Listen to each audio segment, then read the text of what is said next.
오늘 오후에 오신 모든 분들, 영상으로 예배드리는 모든 분들에게 하나님의 축복과 보호와 은혜와 평강이 함께 하시기를 축원합니다. 인생에는 고수와 하수가 있습니다. 바둑에서도 고수는 몇 수 앞을 내다보고 하수는 코앞에 있는 수밖에 보지를 못합니다. 축구에서 고수는 공이 올 자리를 알고 가서 기다립니다. 하수는 공만 쫓아다닙니다.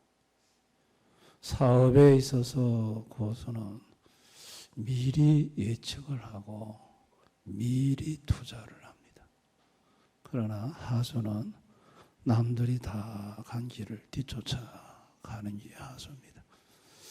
여러분, 지금 영국의 손흥민 선수가 지금 굉장히 이름을 날리고 있습니다.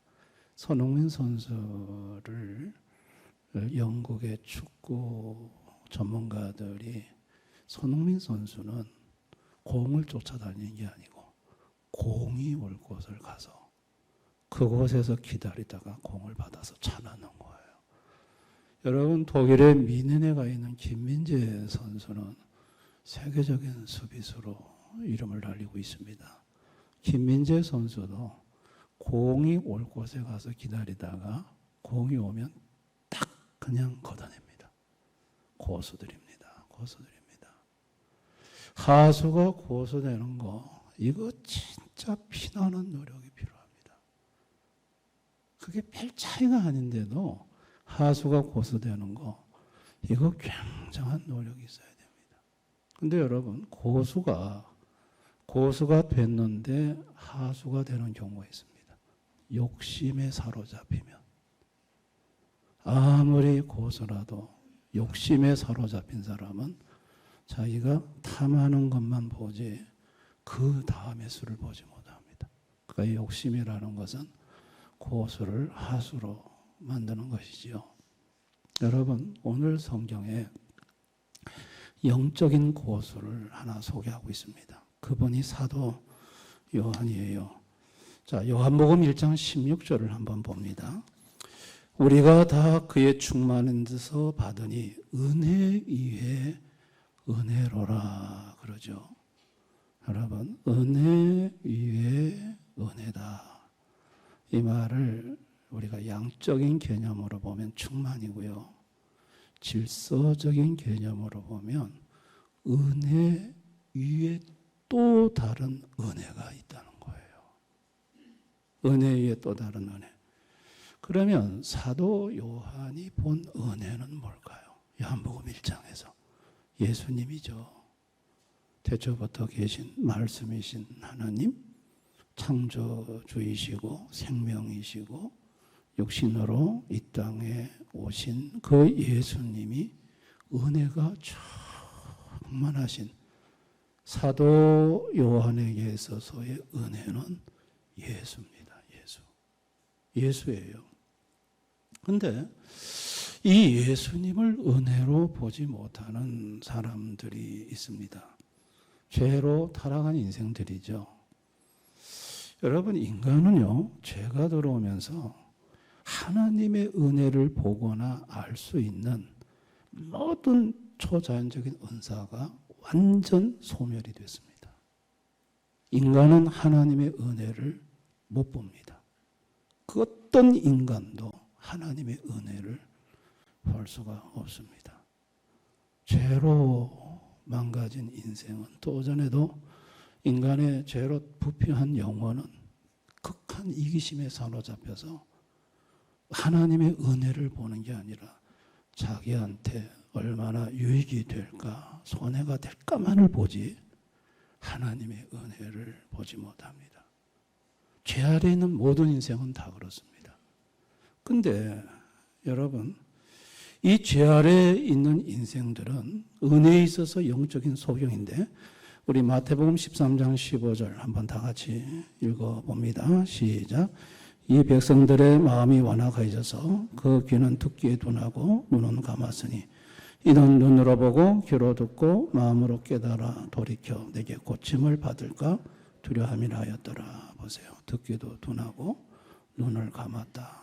이 말은 영적인 소경이고 영적인 기머거리라서 하나님의 은혜를 죄로 타락한 인간은 볼 수가 없다고 말씀하고 있는 것입니다. 근데 사도 요한도 죄 아래 태어난 인생이 아닙니까? 근데 사도 요한은 어떻게 은혜를 볼 수 있었을까요? 그것은 예수님이 찾아오셔서 사도 요한으로 하여금 은혜를 볼 수 있는 영적인 눈과 영적인 귀를 열어주셨기 때문이에요. 예수님이 열어주시니까 예수님이 은혜라는 것을 알 수 있었던 거예요. 예수님을 보면서 태초부터 계신 하나님이셨구나.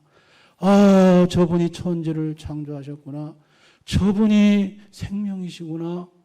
그것이 주님이 열어주셨기 때문에 보인 것이지 사도 요한이 자기가 대단히 신령해서 본 게 아니에요. 열어주시면 은혜가 보입니다. 아멘. 그런데 은혜 위에 은혜라고 또 말을 해요. 그러면 사도 요한이 본 은혜는 예수인데 그럼 예수 위에 또 다른 은혜가 있다는 말이잖아요. 그러면 사도 요한에게 열어 보이신 은혜 위의 은혜는 뭘까요? 자, 우리 요한복음 3장 16절 한번 다 같이 읽어봅니다. 시작.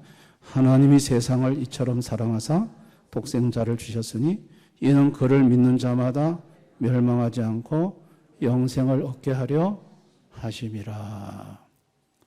여러분, 오늘 이 설교는 굉장히 중요한 설교입니다. 그 사람이 신앙적으로 바로 서 있는가 안 서 있는가를 진단하는 방법이 두 가지가 있습니다. 첫째가 삼위일체를 물어보면 됩니다. 삼위일체를 어떻게 해석하느냐.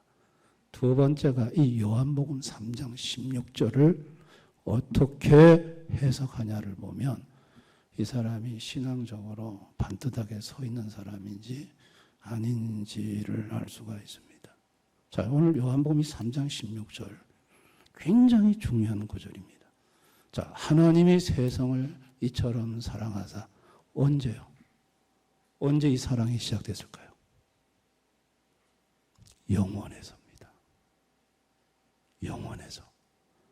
영원에서 하나님의 사랑이, 하나님의 자비하심이 영원에서 시작된 거예요. 독생자를 주셨으니 언제?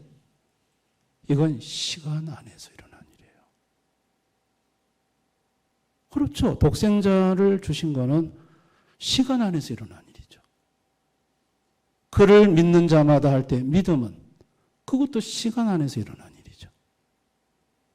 멸망치 않고 영생을 얻는다 할 때 영생은 이건 귀결이죠. 모든 일의 결과죠. 보세요. 영생은 큰 은혜입니다. 그런데 영생 위의 은혜는 뭘까요? 믿음이죠. 믿음이 안 오면 영생이 어디 있어요? 믿음 위의 은혜는 또 뭘까요? 예수죠. 예수님 위에 또 은혜는 뭘까요? 영원에서 시작된 거. 하나님의 사랑이에요. 하나님의 사랑과 독생자를 주셨으니까 같은 시간 타이밍이 아니에요. 하나님의 사랑은 영원에서부터 시작이 됐고 독생자를 주신 것은 시간 속에서 일어난 일이에요. 사도 요한이 은혜 위에 은혜를 받다는 것은 예수님이 은혜라는 걸 봤잖아요. 근데 그 위에 은혜가 뭐예요? 하나님의 자비하심이었던 거예요. 하나님의 사랑을 볼 수 있었던 거예요. 여러분, 말씀이 육신이 되어 이 땅에 오셨어요. 우리 요한복음 1장 14절에 사도 요한이 말씀이 육신이 되어 우리 가운데 거하셨다고 했습니다. 예수님이 육신 입고 오셨죠. 근데 여러분, 예수님이 은혜라는 걸 알아본 사람들이 있었나요? 없었죠. 다들 영적 소경, 영적 기머리가 돼가지고 예수님을 영생으로 본 사람도 없었고 하나님의 아들로 본 사람도 없었어요. 초라한 외모만 보고 예수님을 향해서 뭐 귀신 들렸다 그러고 미쳤다 그러고 얼굴에 침이나 뱉고 뺨이나 때리고, 참 인간이 참 못할 짓을 예수님한테 했어요. 예수님을 보니까 이 영적인 소경들의 눈에는 예수님이 은혜라는 것이 보이지가 않아. 은혜가 안 보이니까 그 얼굴에다가 침을 뱉고 그 은혜이신 예수님을 귀하게 여기지 아니하고 정말 그 예수님을 막대한 거예요. 막대한 거예요. 근데 여러분, 그들은 뭘 봤을까요? 그들의 예수님을 보면서 은혜는 보지 못하고 그들이 원했던 건 뭘까요? 로마로부터 정치적인 자유죠. 잔치상의 상석이죠. 시장에 가면 문안받는 거죠.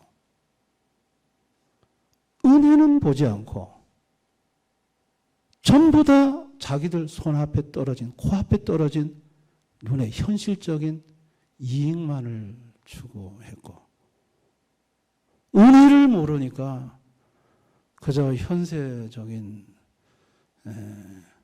그저 사람들 앞에 그냥 주목받는 것만 바라본 거죠. 이런 사람들이, 은혜를 모르는 사람들이, 은혜를 보지 못한 사람들이 은혜이신 예수님을 박해했습니다. 근데 예수님은 은혜 베풀 자에게는 은혜를 베푸신다 했어요. 자, 마태복음 13장 16절 다 같이 읽습니다. 시작. 그러나 너희 눈은 봄으로 너희 귀는 들음으로 보기도다. 자, 예수님을 봄으로, 예수님이 은혜셨구나, 이것이 보이는 거예요. 예수님 말씀이 은혜로 깨달아지는 거예요. 이거는요, 예수님이 열어주시고 예수님이 듣게 하심으로 은혜를 주셨기 때문에 예수님이 은혜임을 알게 된 거예요. 아멘. 근데 예수님은 계속해서 이걸 은혜 위에 은혜를 보게 해요. 보세요. 베드로가 밤새 물고기 잡았지만은 못 잡았잖아요. 그런데 깊은 데 가서 그물을 내리라 해서 2배 가득 차게 잡았습니다. 여러분, 배에 물고기 2배가 가득한 거는 은혜죠. 은혜죠. 그런데 그것만 보게 한 게 아니에요. 은혜 이외에 은혜를 보게. 그 물고기 가득 찬 2배 배후에 누가 있다? 예수님이. 은혜 이외에 은혜인 예수님이 있다는 거예요. 그러면 거기서 한 단계 더 들어가면 어떻게 될까요?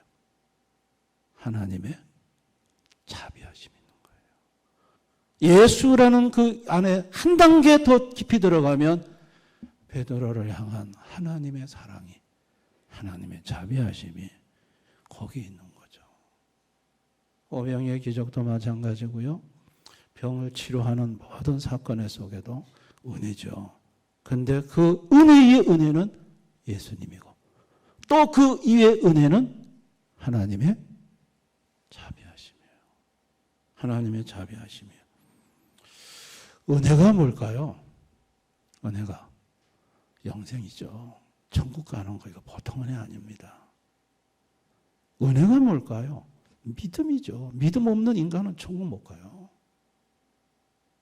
은혜가 뭘까요? 예수님이죠. 예수님 안 오셔서 십자가에 못 안 박히셨으면 누가 구원받아요?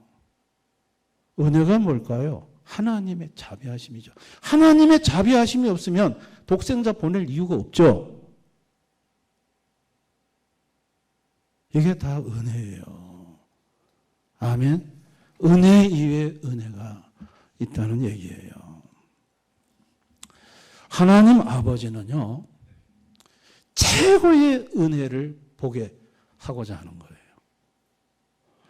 여러분, 세계에서 가장 높은 산이 어디죠? 에베레스트 산이죠. 8,848m. 세계에서 최고 높은 산이에요. 여러분, 등산가들은 세계에서 최고 높은 산을 한번 정복해 보는 게 꿈이에요. 자, 영적인 등산가들은요, 최고의 은혜에 도달하는 것이 목적이 되어야 돼요. 최고의 은혜가 뭘까요? 누가복음 6장 35절, 36절. 우리 한번 다 같이 읽어봅니다. 시작. 오직 너희는 원수를 사랑하고 선대하며 아무것도 바라지 말고 구워주라. 그리하면 너희 상이 클 것이요 또 지극히 높으시니 아들이 되리니 그는 은혜를 모르는 자와 악한 자에게 인자하시니라. 너희 아버지의 자비로우신 같이 너희도 자비로운 자가 되라. 하나님의 자비하심이에요. 은혜의 최종 목적지는 하나님의 자비하심이에요.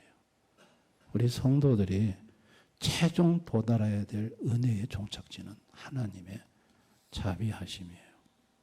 그래서 여러분, 사도 요한은요, 하나님의 은혜 위에 은혜인 최고의 종착지인 하나님의 자비하심을 봤기 때문에 사도 요한이 쓴 성경은 전부 하나님의 사랑에 대한 얘기예요.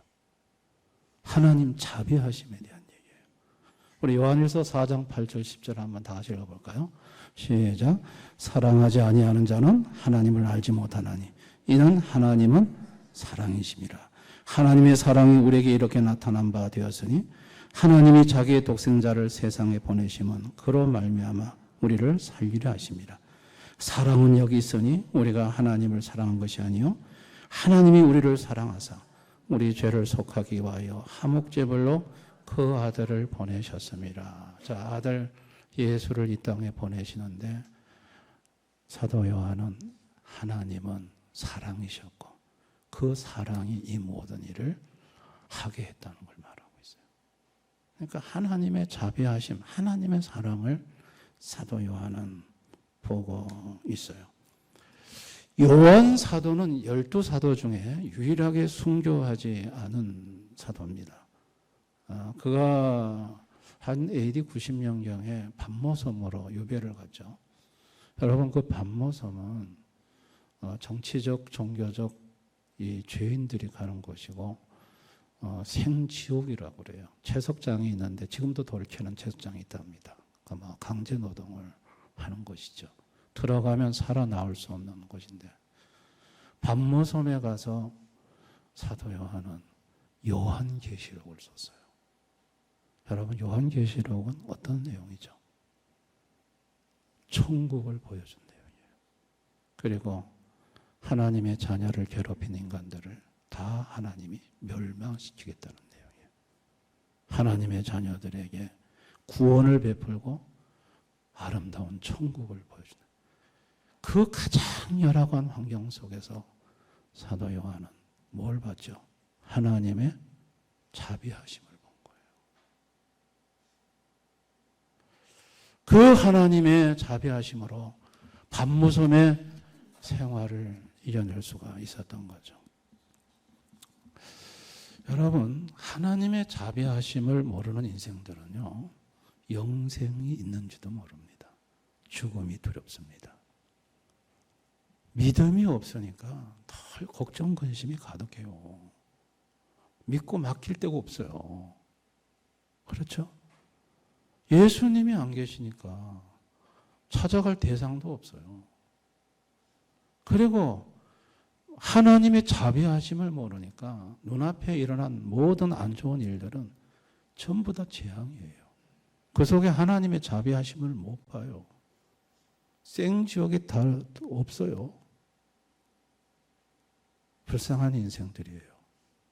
그런 인생들은요, 반드시 예수님이 은혜임을 알아야 되고 은혜 위에 더 큰 은혜, 하나님의 자비하심을 알 수 있도록 우리가 어떻게 하든 전도해야 합니다.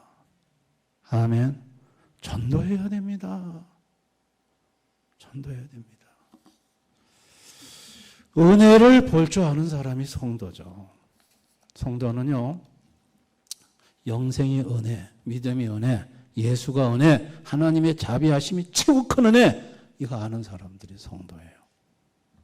이거 예수님이 열어주셔서 알게 된 거예요. 자, 하나님의 자비하심이 최고 높은 곳에 있기 때문에, 자, 예수 믿는 성도, 이 은혜를 아는 성도는 자기에게 일어난 모든 사건을 하나님의 자비하심으로 해석해요. 이게 참 놀라운 은혜예요. 저는 다리가 이렇게 골절당했잖아요. 저는 이걸 하나님의 자비하심으로 해석하거든요. 근데 예수님을 모르면, 은혜를 모르면 재앙으로 해석하죠. 아멘. 집안에 문제가 터지죠. 은혜를 모르면 왜 우리 집에 만날 이렇게 안 좋은 일이 생길까? 그런데 하나님의 자비하심을 알면 하나님의 자비하심으로 그 문제를 보죠. 해석이 달라지죠. 믿으시기 바랍니다. 평안북도 박천이라는 곳이 있어요. 우리나라 군 소재지만 한데 거기에 차을경이라는 분이 계세요. 오래전에 얘기해요. 이분이 남봉꾼이에요. 술도 잘 먹고 노름도 잘하고 남의 집 부인 건드렸어요. 남편이 화가 나서 때려 죽이겠다고 차을경이 찾아다니기 시작했어요. 그래가지고 원산까지 도망갔어요. 원산이 옛날에는 우리나라 땅이었다고 그러대요. 근데 원산까지 한 300km를 걸어서 갔어요. 정말 굶기도 굶고 그 먼 거리를 추운데 걸어가면서 지칠 대로 지쳤는데 곧 찬익이라는 분이 나타나서 예수님을 가르쳐 줬어요. 복음을 받아들였어요. 예수님이 은혜라는 걸 알았어요. 이야, 예수님이 은혜구나. 아, 예수님이 은혜. 이분이 하나님이시고 이분이 영생을 주시고 이분이 내 인생의 은혜구나. 그리고 이 은혜를 깨달은 후에 이분은 열심히 전도해서 교회를 64곳을 개척했어요. 여러분, 교회 64곳 개척, 이게 얼마나 힘든 일이에요.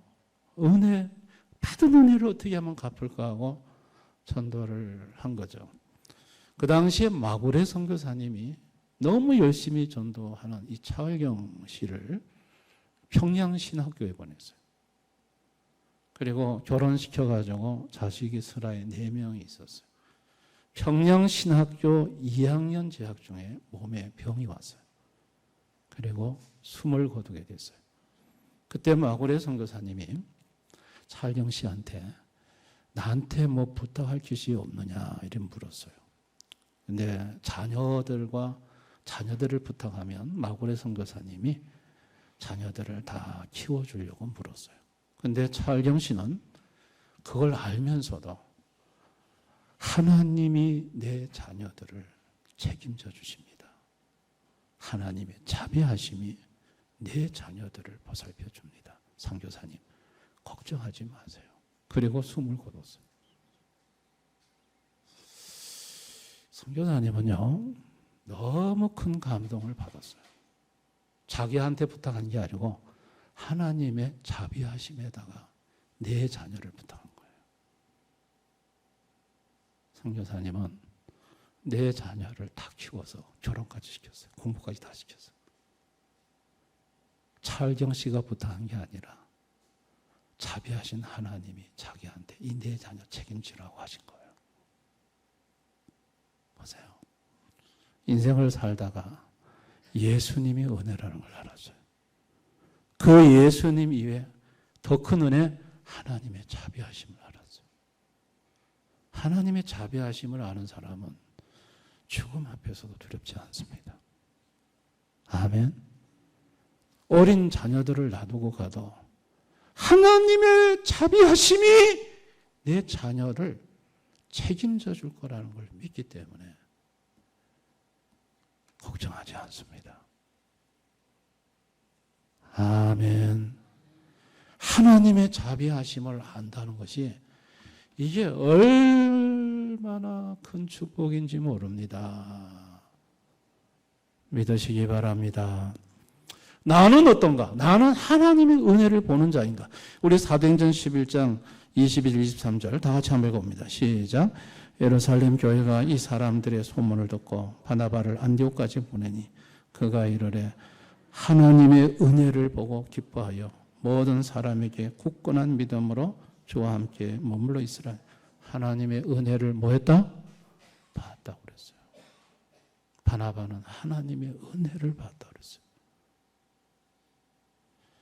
하나님의 은혜를 보는 사람은요, 형통 속에서도 보지만 불통 속에서도 은혜를 봅니다. 성공 속에서도 하나님의 은혜를 보지만 실패 속에서도 하나님의 은혜를 봅니다. 건강할 때 건강 속에서도 하나님의 은혜를 보지만 아플 때도 하나님의 은혜를 봅니다. 아멘. 하나님의 은혜, 자비하심의 은혜는요, 어디에든 다 있습니다. 믿으시기 바랍니다. 야, 이 은혜를 보는 자는 행복한 자죠. 행복한 자죠. 오늘 우리가 이 말씀을 통해서 결단해야 될 첫째는 받은 은혜를 보고자 해야 합니다. 은혜를 보는 사람이 되어야 됩니다. 아멘. 은혜를 봐야 됩니다. 은혜를. 어떤 일을 했을 때 하나님의 은혜입니다 라고 말하는 사람은 은혜를 보는 사람입니다. 참 좋은 훌륭한 성도입니다. 하나님의 은혜라고 말하는 사람. 이 사람은 은혜를 보고 있는 사람입니다. 그리고 하나님의 자비하심으로 둘째 모든 것을 해석하기로 결단해야 됩니다. 여러분, 오늘부터는요, 여러분에게 주어진 모든 일을 하나님의 자비하심으로 해석할 수 있기를 바랍니다. 아멘. 어떤 불행이든 어떤 안 좋은 일이든 이 속에는 하나님의 자비하심이 있다. 내가 모를 뿐이지.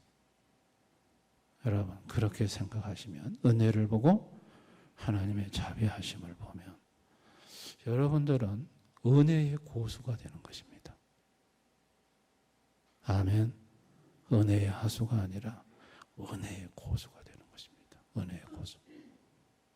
은혜의 고수들은 모든 사건 모든 일에 최고의 하나님의 자비하심의 은혜를 봅니다. 그래가지고 해석이 달라요. 그리고 마음이 누리는 평안이 달라요.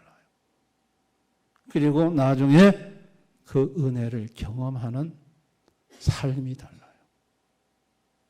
할렐루야.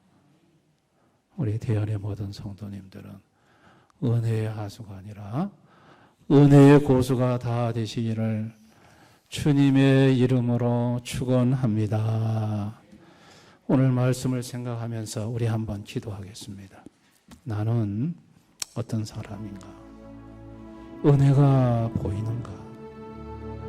예수님이 은혜라고 여겨지는가? 영생의 믿음이, 아니 최고 높은 하나님의 자비하심이, 그 자비하심이 항상 보여지는가? 가장 내 인생의 최악의 상황 속에서 하나님의 자비하심의 은혜를 보는가?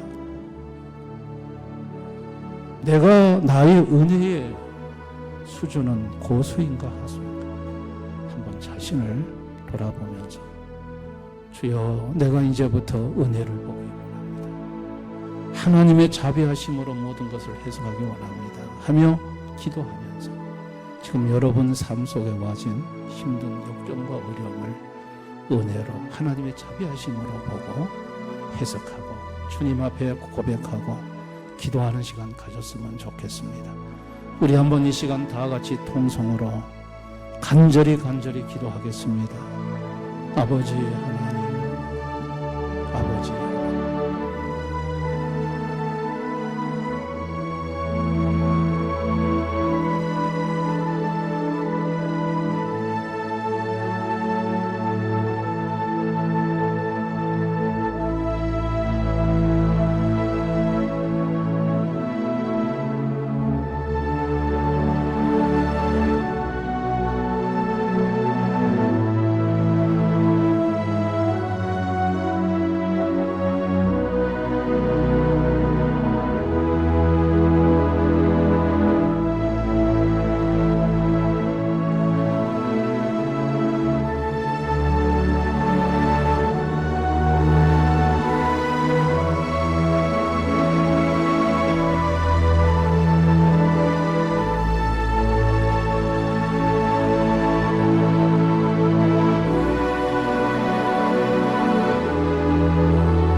닥쳐진 현실과 고난과 역경 속에서 안절부절하지 못할 때가 참 많습니다.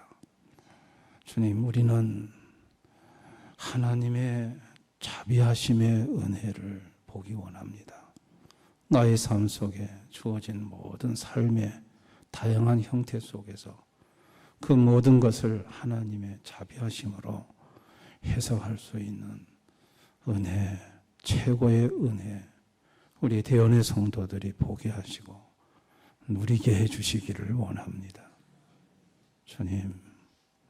주님은 하나님의 자비하심 같이 너희도 자비하라고 했습니다.